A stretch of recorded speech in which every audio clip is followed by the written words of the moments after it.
My name's Juliet Kinchin, and I'm curator of modern design in the Department of Architecture and Design in the Museum of Modern Art. And the key object in the section I'm curating is a model of a prefabricated Little Farms unit from 1932. What we're looking at is a design for a composite prefabricated farm unit which brought together 5 elements: animal pens, greenhouses, a packing area and silo, and living quarters for the farmer. We're at the height of the Great Depression, and people are talking in many different contexts about the farm, both as the root of complex problems in urbanization and agricultural slump, but also as possibly the way forward out of this really dire moment in the American economy. The initial project was defined by Walter Davidson in great detail in a letter to Frank Lloyd Wright, with which he sent a couple of drawings, very detailed plans, both for a Little Farms unit and a related market system. And we can see these drawings, which I think are possibly Davidson's.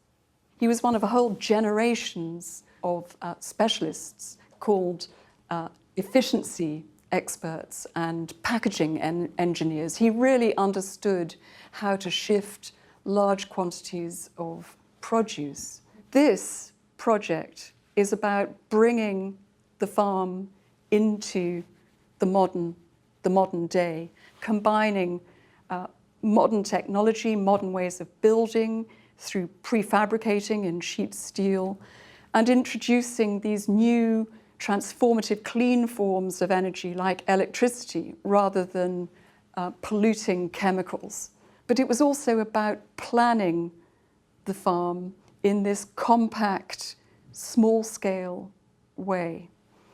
So rather than having these functions dispersed in separate buildings, you have one composite unit which Wright envisaged as being slightly reconfigured with these geometric elements to suit changes in the local terrain. You can see the elements of the Little Farms vision and the Wayside Market's vision are completely subsumed into Frank Lloyd Wright's descriptions and vision of Broadacre City. Key to this whole idea was the idea that this network, this tract of about 200 farms, ranging between 3 to 5 acres, would have daily truckloads taking the fresh produce straight to one of these wayside markets. But this wasn't just a pit stop for a few vegetables for motorists. Davidson wanted something altogether more substantial, which would form a destination. You know, there was a creche and a beauty parlour. There were 3 different types of eateries, as well as the delicatessen, the popcorn and peanut butter units, and masses of fresh flowers and produce, which from the outside made this ziggurat form like a temple of fresh produce. So really making it a community centre in this idea of a kind of dispersed way of inhabiting the rural landscape. The farm was central to Frank Lloyd Wright's broad-ranging vision for the new ecological and urban landscape.